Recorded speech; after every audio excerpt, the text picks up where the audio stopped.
আসসালামু আলাইকুম ওয়া রাহমাতুল্লাহি ওয়া বারাকাতুহু নাহমাদুহু ওয়া নুসাল্লি আলা রাসূলিহিল কারীম আম্মা বা'দ আলহামদুলিল্লাহ সুম্মা আলহামদুলিল্লাহ আল্লাহ তাআলার দরবারে লাখ কোটি শুকরিয়া আল্লাহ তাআলা আমাদের সকলকে সুস্থ রেখেছেন। সেই সাথে আরও একটি বছরের পরিবর্তনের মাধ্যমে আমাদের মাঝে নতুন একটি বছর আসতে চলছে। তো অবশ্যই আমাদের আগের তুলনায় সামনের আমলকে আরও বাড়াতে হবে।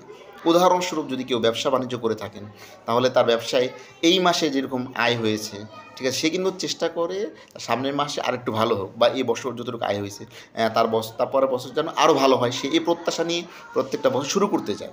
তো ঠিক আমাদের সকলের উচিত যে আমাদের যে 31শে ডিসেম্বর শেষ হয়ে যাওয়ার পর পহেলা যে জানুয়ারি আসে, তাকে অনেকে 31st নাইট বলা হয়, যে এই যে রাতটা আসে, এই রাতের মধ্যে 12টা বাজলে 12টা একে আতশবাজি ফোটানো বা বিভিন্ন জিনিসের মাধ্যমে একটা আমরা বিশৃঙ্খলা সৃষ্টি করে ফেলি।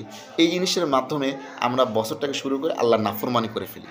কেননা এই যে প্রত্যেকটা মানুষের জীবনের সবচেয়ে মূল্যবান জিনিস হলো হায়াত, আর হায়াতটা হলো বরফের মতন, যেটাকে আপনি যেভাবেই রাখেন, ঠান্ডাতে রাখেন বা গরমে রাখেন, যেভাবে যে অবস্থায় রাখেন না কেন, এই বরফ কিন্তু আস্তে আস্তে গলতে থাকবে।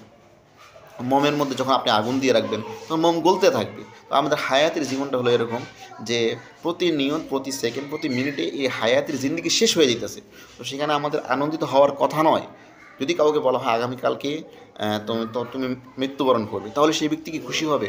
তো ঠিক আমাদের 20 বছরের হায়াতের জিন্দেগি, 30 বছরের হায়াতের জিন্দেগি, এভাবে সেকেন্ড, মিনিট, এভাবে ঘন্টা যেতে যেতে আমাদের বছরের দিনগুলো যেতে যেতে আমাদের হায়াতের জিন্দেগি শেষ হয়ে যেতেছে। তাই একজন মুসলমান মোমেন ভাই হিসাবে আমার আপনার সকলের উচিত যে এই দিকটা অন্তত চিন্তা করে, যাতে করে আমরা ওই সমস্ত যে কাজগুলো না করি, যে সমস্ত কাজগুলো বলে যে মাজুস পূজার সাথে সাদৃশ্য হয়ে যায়। পাশাপাশি এটার দ্বারা একটা পারিবারিক নিয়ন্ত্রণহীন উল্লাস করা হয়, ঠিক আছে, যার দ্বারা মানুষের অনেক কষ্ট হয়ে থাকে। আপনার আমার পাশের এলাকার মধ্যে আমি আতশবাজি ফুটাইতেছি, দেখা গেছে পাশের ঘরের মধ্যে ছোট শিশু বাচ্চা রয়েছে, ময়মুরব্বী আছেন, গর্ভবতী মহিলা আছেন, তাদের তো কষ্ট হয়।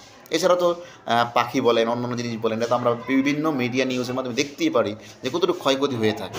তাই আসুন আমরা সকল নতুন বছরটাকে আল্লাহ তাআলার ইবাদতের মাধ্যমে, কোরআন তেলাওয়াতের মাধ্যমে, নামাজের মাধ্যমে বছরটাকে শুরু করি এবং আল্লাহর দিকে মানুষকে দাওয়াত দিই।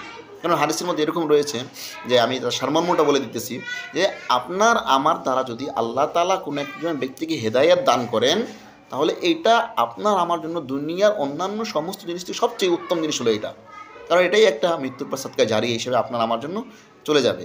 তো আসুন আমরা সকলে চেষ্টা করি যাতে করে আমাদের দ্বারা এই কাজটা অন্তত আমাদের দ্বারা না হয়, যতটুকু সম্ভব আমরা মানুষকে সতর্ক করার চেষ্টা করি।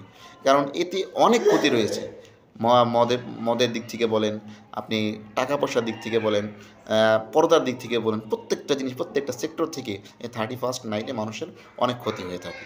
তো আসুন আল্লাহ তাআলা আমাদের সকলকে এই রাতের মধ্যে গুনাহ থেকে বাঁচান। কারণ এই সমস্ত গুনাহের কারণে আল্লাহর আজব গাজব এসে থাকে। আল্লাহ তাআলা আমাদের সকলকে হেফাজত করুন। ওমা আলাইনা ইল্লাল বালাগ। আসসালামু আলাইকুম ওয়া রাহমাতুল্লাহি ওয়া বারাকাতুহু।